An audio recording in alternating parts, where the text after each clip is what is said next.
for a terrible fire season. Let's hope, we don't see the worst of it. My goodness. I know, and it's been dry here, so fingers crossed. And you have been doing the drought monitor, keeping an eye on it, and we've been one of the driest May. You said May was the driest on record? May was tied for the driest with 1992.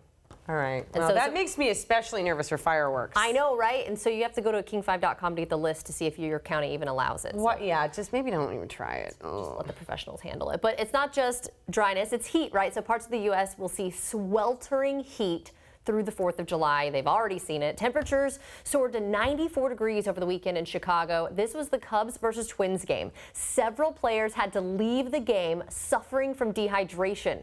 City officials have issued heat advisories and warnings. The summer sizzle, I love that, the summer sizzle, although it's dangerous, also scorched people in Cleveland with temperatures reaching more than 100 degrees.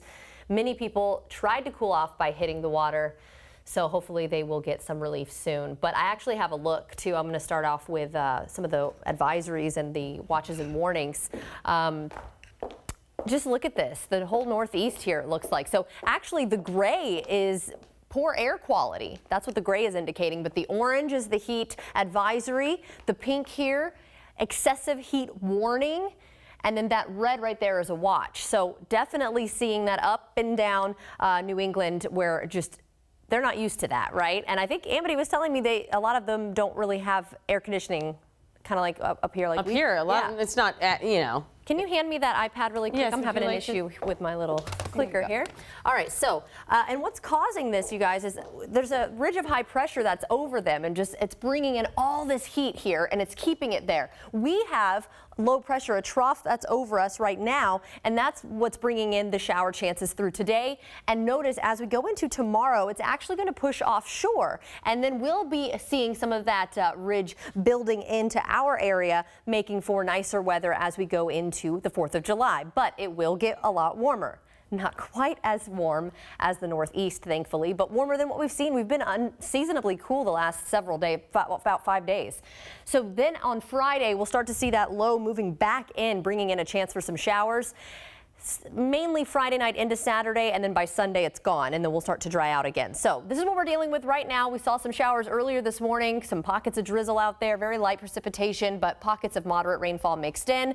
Again, most of it still north of I-90, but we are starting to see that convergence zone head a little farther south because that trough that I showed you is just kind of digging, and as it does, it will pull some of that down. Temperatures right now in the upper 50s to the lower 60s, but we do plan to warm into the upper 60s to near 70 degrees. And look at Shelton already. 67, I guess that's right there, not right there.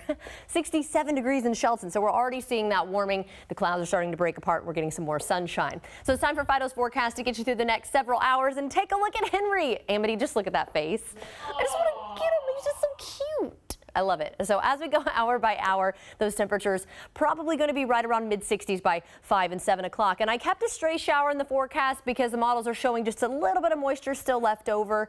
Not everyone's going to be seeing it at that time, but we still have it. So let me show you here. It's with the clock in motion. You can see that by the time you're driving home from work, or if you're just going to be going to dinner, you could see, especially in the South Sound, just a few leftover showers, also in the mountains. And then as we get into later on tonight, we'll actually start to clear out and some drier air will move in, and probably seeing some overnight lows closer to 50 degrees, so slightly cooler because we'll lose a lot of those clouds. Your mountain forecast for today, partly sunny with a few showers, temperatures in the 50s with a northwest wind around 10 to 15 miles per hour. And here's a look at your 7-day forecast where I told you that high pressure is moving in.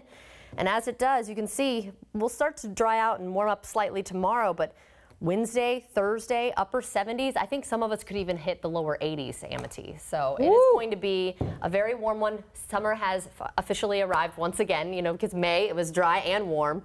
And then June was half and half. And now we're into July. July 5th. And this is when it happens. Yep. So perfect.